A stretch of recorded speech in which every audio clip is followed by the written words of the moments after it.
John Happ here with us. He's a native of Chicago and educated in Madrid, so he speaks 5 languages, and he travels internationally for his day job. He's also a writer and contributing author to the Journal of the American Revolution.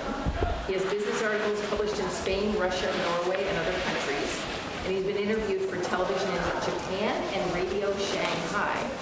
He currently writes historical articles for the U.S. Embassy in Papua New Guinea. His first book is the widely acclaimed memoir, The Navigation Case, which is based on hidden documents revealing his father's role as a U.S. Air Force pilot in one of the most primitive places on New Guinea. And John has a few books here, if anybody would like to purchase after. So welcome. Here we are. Thank you. All right. Thanks.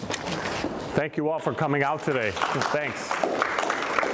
Thanks for coming out today. I love telling the story, and it's become my #1 hobby. Really, I get invited to different universities to speak to their ROCT cadets and things like that, various veterans groups. It's really nice for me because I do still have a day job, a full-time day job. So anyway, good afternoon. So I am John Happ. And I like to start by saying the most riveting part of my story is that I lived 18 years under my father's roof. Relatively happy childhood. I was a disobedient kid. But anyway, you know, I grew up, went to college, got married, raised kids.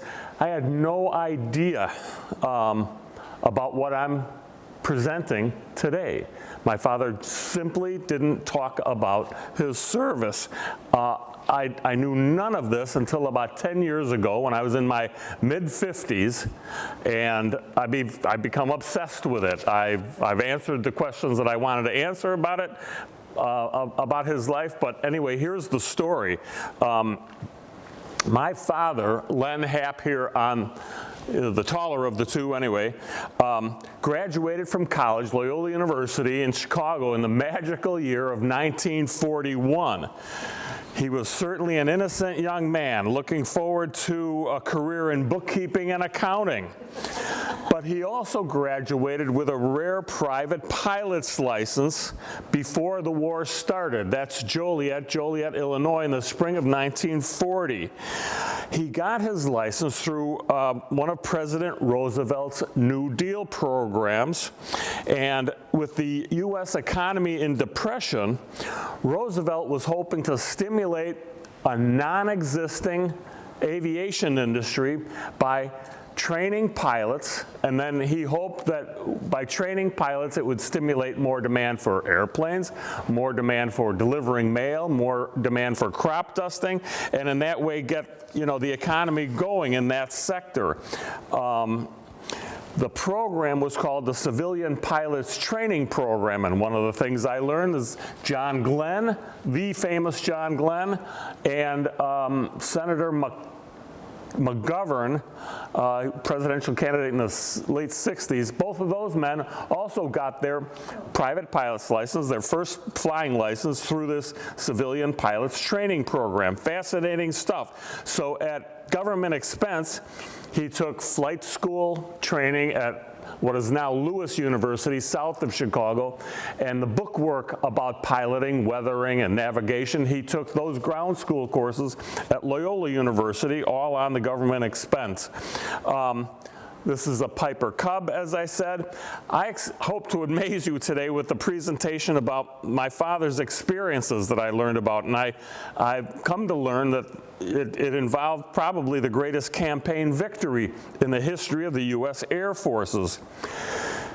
But the battles took place in a land I barely ever heard of, New Guinea, which is a land which today remains one of the most primitive places on Earth. I suppose I need to find a substitute photo for this. It makes me uncomfortable to show this, but I mean no disrespect whatsoever. This is the land that he was sent to, and his colleagues, the 5th Air Force, and they are the ones that got dragged into this war, through no fault of their own. unfortunately, as a country, the people have progressed, but the government hasn't progressed that much in the interim. The story today is set shortly after the surprise bombing at Pearl Harbor. The main characters in my story are a man called General George Kenney of the 5th Air Force, General Douglas MacArthur, President Franklin Roosevelt, and then one of the main characters, the fourth of the main characters, is my father's two-man fighter aircraft. Not this one, but I'll show you in a second. It's a two-man fighter aircraft. It's called an A-20. And I would like you also to know that before I started this project, I didn't know one airplane name from the other from a Volkswagen Beetle. So this was all new to me 10 years ago. General Kenney started his military career with the U.S. Army Signal Corps at a time when those flimsy one-man biplanes that we know of from World War I, they were not seen by the military after the war as anything significant whatsoever. Those were Depression years after World War I, and so Army generals were fighting budgetary wars for more tanks. Admirals wanted more heavy, battleships and things like this. And so at the end of World War II, in fact, the whole aviation department was closed.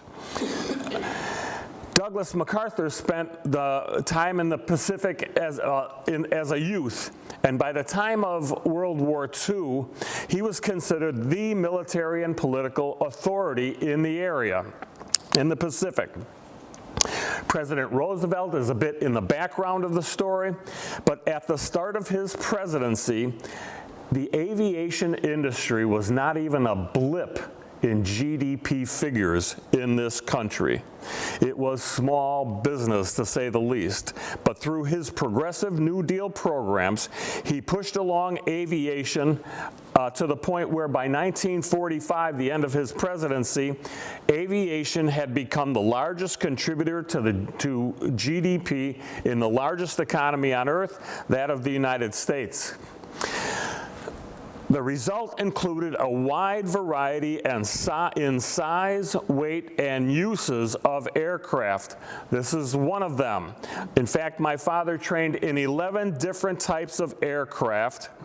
This one has wooden wings and a wooden propeller. And shortly after introducing this as a training plane, they discovered the heat and the humidity in southern training bases in the United States, the wood would warp. That's how primitive aviation was in those days. This is my father's two-man A-20, which he flew for the majority of the war. Of those 11 aircrafts that he trained in, every following airplane was almost doubling in size, weight, and speed. The very first Piper Cub that he learned on in 1940 weighed 750 pounds.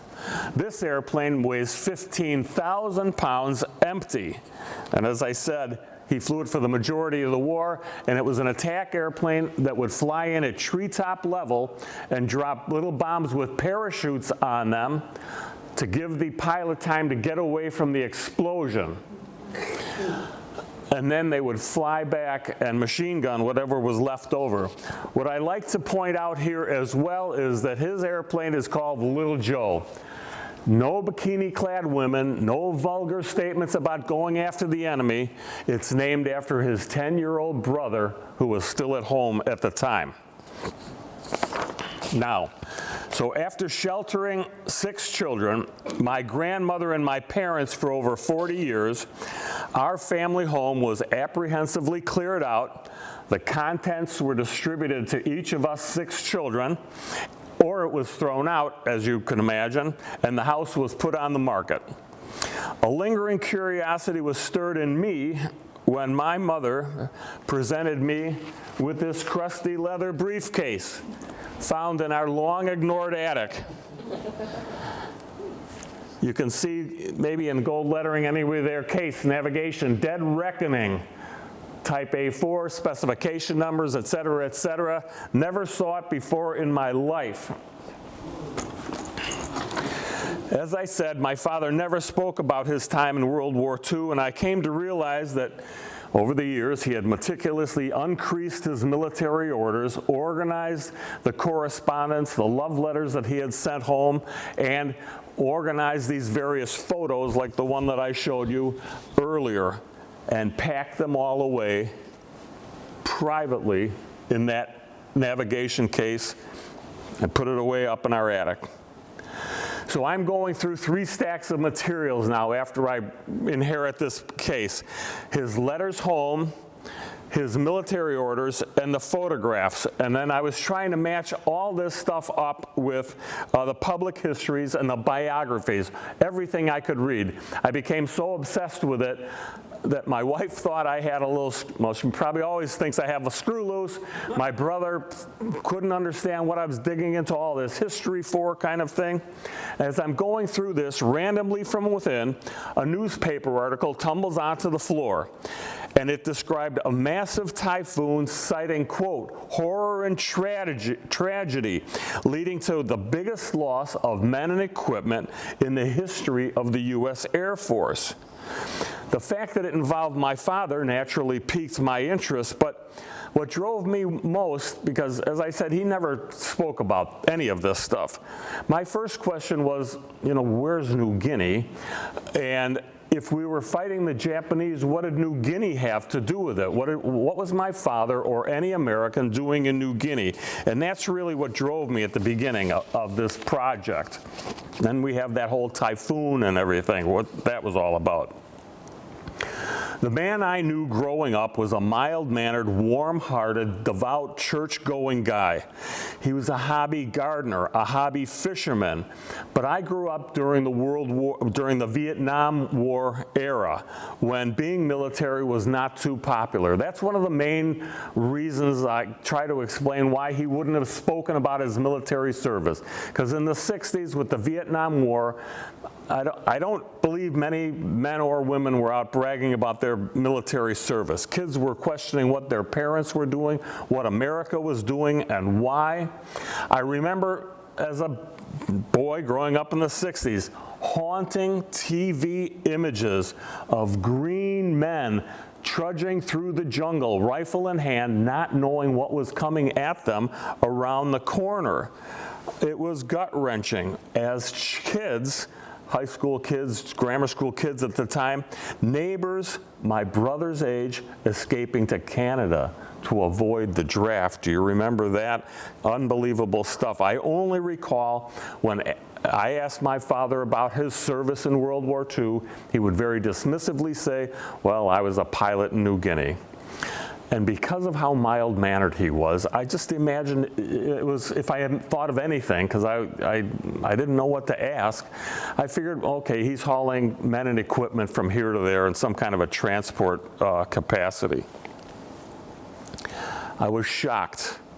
My brothers and sisters were brought to tears to learn through these documents that he was a combat pilot. In fact, he flew 64 violent and deadly combat missions throughout the 1,500-mile war zone that was New Guinea. And then by the end of his tour, with the World War still raging across 2 oceans, he's rotated off the front lines and designated to fly benign transport missions based out of Stout Field in Indianapolis. This is January 1945. Field hospitals in Europe were overflowing because of the Battle of the Bulge. And so they scrambled to put this service together, and my father was one who would fly Battle of the Bulge wounded out of those field hospitals to hospitals closer to their native homes in the United States. It's one of the most honorable services I've ever heard of, taking these young men and women and flying them back to hospitals closer to their home in the midst of the war. But while nobody would consider by any means that these medical air evacuation transport missions were the same as combat missions, it was in that role that he disappeared. He went completely missing, lost, and unaccounted for in the United States. This is the Southwest Pacific area. in 1942, when Japan was conquering everything in her path. British Hong Kong, French Indochina, Dutch East Indies. One of my points that I try to get at is, you know, Japan's the only country in Asia that was never colonized by a European power. And so, low on natural resources, I'm arguing that they're just trying to play the European game by reconquering for themselves the natural resources in some of those colonies, but I don't want to get off my point here. This is the island of New Guinea. It's 150 miles across these straits here from Australia. This is the Coral Sea down here. This is called the Halmahera Sea. And from end to end, that's 1,500 miles. It's the size of France and England combined. And that 1,500 miles, that's equivalent to the distance from Boston or New York beyond the wide Mississippi River to about Kansas City, Missouri. That's the size that we're talking about in that space there. Now, shortly after Pearl Harbor, General MacArthur, who was training Philippine troops up here, he's chased from his position there by overwhelming Japanese air and sea power. He retreated from there and took refuge in Australia, believing himself to be safe at that distance from Japan. America scrambling now to prepare for war across two oceans, our priority became trying to build a supply chain from San Francisco and Hawaii up here down to Australia, where MacArthur now made his base. But on the edge of that supply chain sits New Guinea, and the problem is that the Japanese got there first and dominated the area from this port town called Rabaul. It's supposed to be one of the most magnificent natural harbors throughout the entire Pacific, you know, like the Honolulu, I guess, of New Guinea kind of thing. So, as America's ramping up for war now, the Allied heads of state get together. That's Roosevelt, Churchill, and Stalin, for example, and they determined that their best course of action was to use their combined forces to defeat Germany first, and then turn their attention to the Pacific to stop the Japanese. And in practice, this policy of Germany first meant that, 85% of America's personnel and resources were all dedicated to stopping the Nazis in Europe. Unfortunately, that left MacArthur with the runt 15% of America's budget. And so this obligated him to fight defensive battles to protect Australia and to defend those supply lines. Japan's war plan was to simply wear down the Americans. They wanted to negotiate a settlement. They wanted us to get tired of the war and not give up per se, but negotiate a settlement. They're hoping to keep some of those newly conquered European colonies for themselves, just the way France and England were holding on to them. But lacking men and equipment now in this scenario, the war devolved into faltering and tangled battles of attrition in these dense jungles where pestilence and malnutrition caused death on both sides of the battle lines than enemy bullets. Pestilence, disease, malnutrition, more deaths than bullets. And I'll point out here as well, New Guinea sits 6 degrees below the equator, so it's truly a tropical jungle environment. An Allied spring, just as an example of how pathetic it was, an Allied spring of 1942 plan to turn the tide of a Kokoda Trail battle. This is the Kokoda Trail. Port Moresby is our only foothold in all of New Guinea at this point. And so their battles are taking place in Guadalcanal over here, Battle of the Coral Sea, and then this Kokoda Trail battle. The Japanese had been landing men and equipment here since the beginning of the war, and they were pressing on Port Moresby to kick the Allies out of the country entirely. They put together a plan to parachute men and equipment into the dense jungles, because the only path connecting this town called Boona with Port Moresby was a one-person footpath up the mountains, down the mountains, through jungles and over rock-strewn rivers. Impossible to get through. So they think they're going to parachute personnel and equipment into that battle to push the battle lines forward. They couldn't do it because in all of Port Moresby, there was only 2 airplanes capable of carrying 20 people at a time. So they couldn't even pull that off in the early stages of the war. However, in the summer of 1943, this is now 18 months after Pearl Harbor, 18 months of slow, brutal, hand-to-hand combat in those steaming, bug-infested jungles. The Japanese decide to reposition their troops more on the north coast and further up here to get out of, to strengthen themselves closer to their lines of supply. That gave the Americans and the Allies the opportunity to create an air base here just outside of Leh. And the point of why I'm saying that is because during these first 18 months of the war, January, February, March, 18 months of the war, an estimated 24,000 Allied soldiers died, 17,000 of which were Australian troops fighting desperately to keep the Japanese from advancing on their homeland. All of that combat over all of those 18 months, all the casualties where pestilence and disease killed more people than enemy bullets, moved the battle lines in our favor just 200 miles. It was not until the fall of that same 1943 that almost 2 years after Pearl Harbor, when this General Kenny was first strengthened.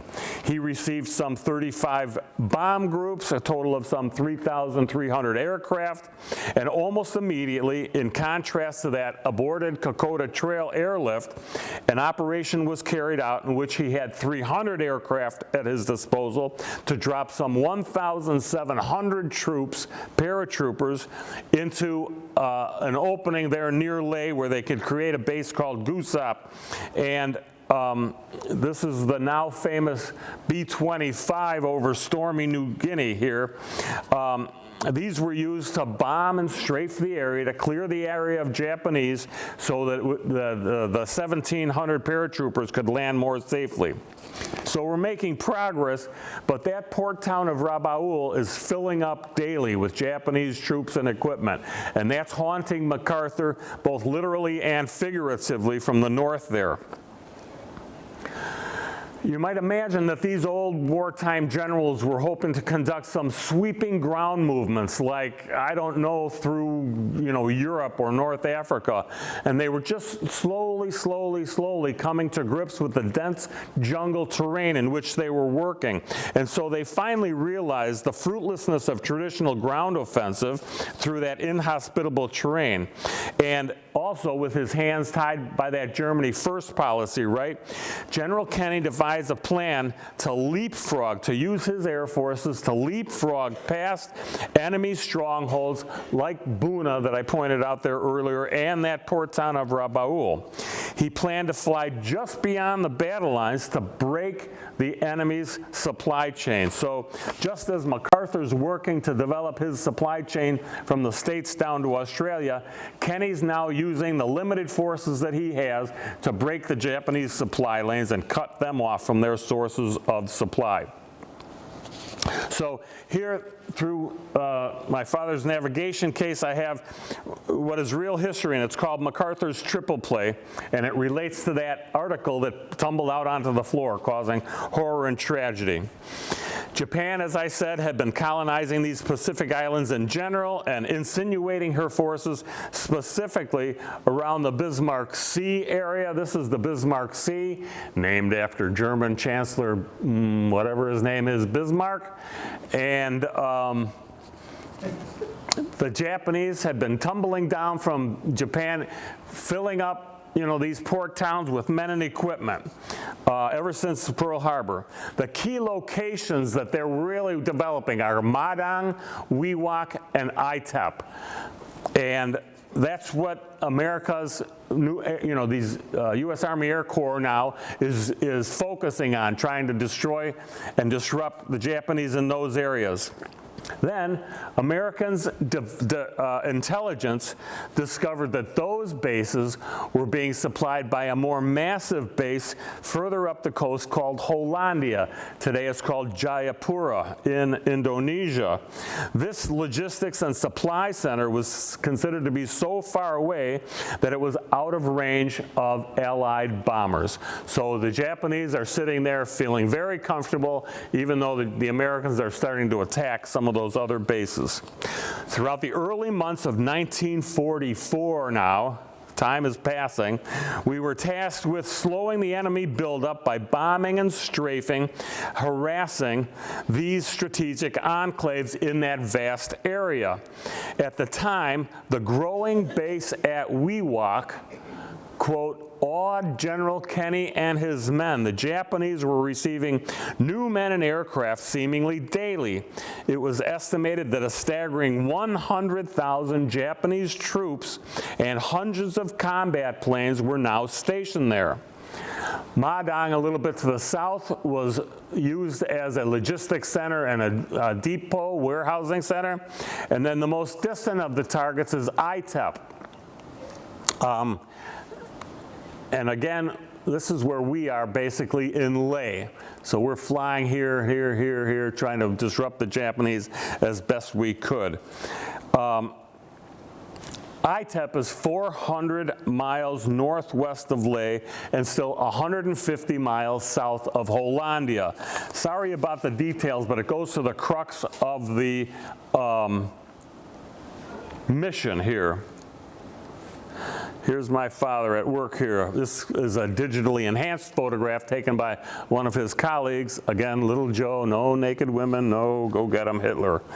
So factory specifications stated this A-20 cruised at 280 miles per hour with an estimated range of about 950 miles on a single tank of gas. 475 miles out, 475 miles back. These details again, are important because it goes to the heart of the mission. So, there we are. Allied commanders detailed plans to bomb and harass the landing strips at Itep, the furthest of those bases. Those assaults were intended to test the ship's range and evaluate the men's endurance over this 4 hours long mission. 2 hours out, 2 hours back. On just one of those missions, my father pulled little Joe out of a treetop attack, and he's hit by enemy flak. His windshield shatters in his lap. The deadly scene was recorded by his gunner in his diary. And they still had over 2 hours to fly back to base over those tempestuous seas, cloud-shrouded mountains just below the equator. And I like to point out that I found out about that event when the gunner's nephew contacts me, says, hey, I understand you're working on this. Did you know that? My uncle was Adler, and I knew Adler from my dad's documents. Adler was one of his gunners.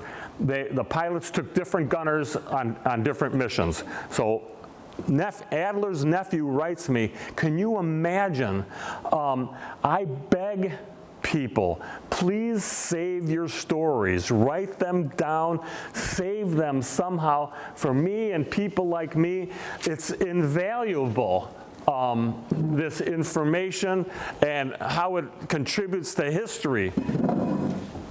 Oops, sorry about that. Sorry for going off camera there, boss.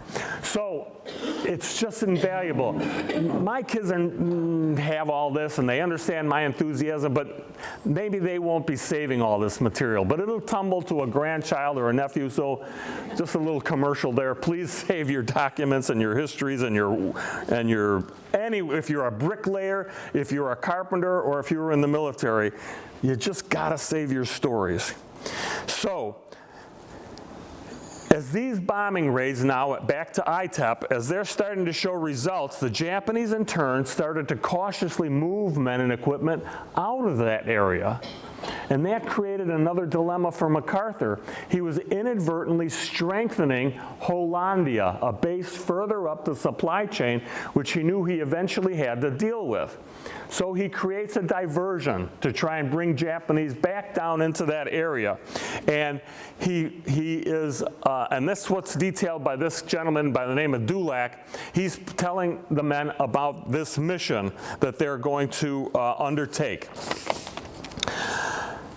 The diversion is to fake an attack on Madang, the first of those 3 cities up the coast. And again, it's only documented in my father's correspondence for some reason and in his military orders. I don't know why. On March 12, a stream of Australian troops laboriously reached to within 30 miles of Madang via those jungled inland routes, simulating a traditional ground offensive. From the sea, a platoon of U.S. troops landed on a nearby coast, representing another prong of the attack. The Japanese took that as bait, and they thought that the Americans were starting another ground offensive, which is exactly what the Japanese wanted. They wanted these battles of attrition to slow down the Americans and to get us to settle for a negotiated peace. As that battle raged then, MacArthur's theatrics continued, and he ordered more troops to land at Hansa Bay. A little bit on the screen here, Madang is basically where he's pointing to here. Here's Hansa Bay, and then Wewak is further up the coast. And so we're faking a ground offensive on Madang, and then we're giving the impression that we're positioning ourselves to attack Wewak. The long and the short of it is the Japanese took the bait, and troops started moving out of Hollandia back into this battle zone around Madang and Hansa Bay. Those bombing raids on ITEP, in which my father participated, showed General Kenny that he could probably get a little bit more out of those A-20s than the factory specifications were designating. So when MacArthur found that out, he impetuously orders a full-scale bombing raid on Hollandia with those A-20s. So my father, when they got to that mission, he's a pilot, of course, and he writes in his correspondence, "It was a very important mission because it was the final blow in the campaign known as MacArthur's triple play. The triple play was bypassing Madang, Wewak, and ITEP to take out Hollandia, which the Japanese never expected," unquote. That line, that passage, that mission is described nowhere else in history. I'm in touch with the MacArthur Foundation. We're trying to it lines up with all the public histories, but this MacArthur's triple play, as it's known, is unique to my father's correspondence and that navigation case. In that same correspondence, now my father he's an Army Air Corps captain and an operations officer. He went on to describe the scene further. "It was known we were going to operate the A-20s in the upper limits as far as gas and mileage were concerned, and the weather forecasts were marginal. So on April 16, 1944, the men are briefed on their mission and assigned their various roles. The overall attack included aircraft from multiple Allied bases, an estimated 300 aircraft. My father wrote, in fact, the whole damned 5th Air Force and 3rd Attack Group was deployed." Again, here's the famous B-20 over stormy New Guinea. From the start of the mission, the men noted typhoon-like weather building up all around them. High winds were jostling the men in their cockpits and rattling their wings. My father recorded, however, quote, "But we all took off because of the importance of the mission. Of the over 2-hour flight to their target," he added, "I was leading a flight of 3 aircraft, and we were to drop 500-pound bombs with our B-25, and then with the A-20s, hit the deck, that is to go down to treetop level to bomb and strafe. The two-man A-20 aircraft could carry a load of over 24,000 pounds. The B-25, 5 men operating it, carried 55,000 pounds of bombs. The attack on Hollandia was a complete surprise to the Japanese. 300 enemy aircraft on various runways were destroyed before they ever got off the ground to counterattack the Americans. Not one Allied plane was lost to Japanese countermeasures or anti-aircraft fire during the raid. So here they are from Leh, flying all the way up the coast, 2 hours to Hollandia, bombing and strafing, and now they're dreaming of heading home. Dreaming. However, while they were engaged in that attack over Hollandia, a full-scale tropical storm built up, a typhoon, behind them, north to south, blocking their way home. Here's the equator. A typhoon builds up north to south, behind them, blocking their way back to Leh. Returning to their bases, the pilots were unwittingly following the storm eastwards. Intense equatorial heat ignited the mountains, bringing them to a steamy boil. Thick clouds rose and spilled into the valleys. That whole mass overflowed, inflating itself north to south, frothing across the island. In the gurgling, turbulent clouds and now low on fuel, many experienced pilots, quote, simply lost their way, consumed in the grasp of weather, never to be found again. Surviving mission squadron mates recorded, quote, some planes just disappeared. Others were tossed against cloud-hidden mountains or plunged into the boiling sea. In the Journal of Mission Survivors are phrases like a solid wall of weather and the sea was whipped up into whitecaps by the wind. At MacArthur's headquarters, the mission was considered a great success, and just a week later, American troops landed at Hollandia almost without opposition. And again, I want to stress, in the first 18 months of the war, we were only able to move the battle lines 200 miles against the enemy. And here, in one great leapfrogging maneuver, the Allies progressed over 400 miles, and MacArthur splits the enemy's defenses in half. All these guys here are dependent on Japan for their resupply, but MacArthur has cut off their supply lines. Like those guys caught in that Madang Fake and others, you know, they're now isolated and helpless, those Japanese troops. In the end, however, the storm's toll on the Allies was staggering. The loss and destruction of 37 aircraft with their pilots and gunners, 37 times 2 lost in that episode.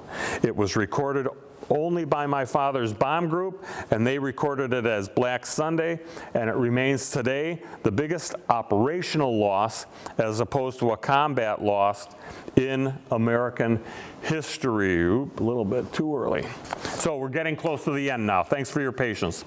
The Japanese had conquered and exploited, evicting the Dutch from this Willcutt Peninsula early on in the war. This is where the oil is found, vital to the Japanese economy and war machine.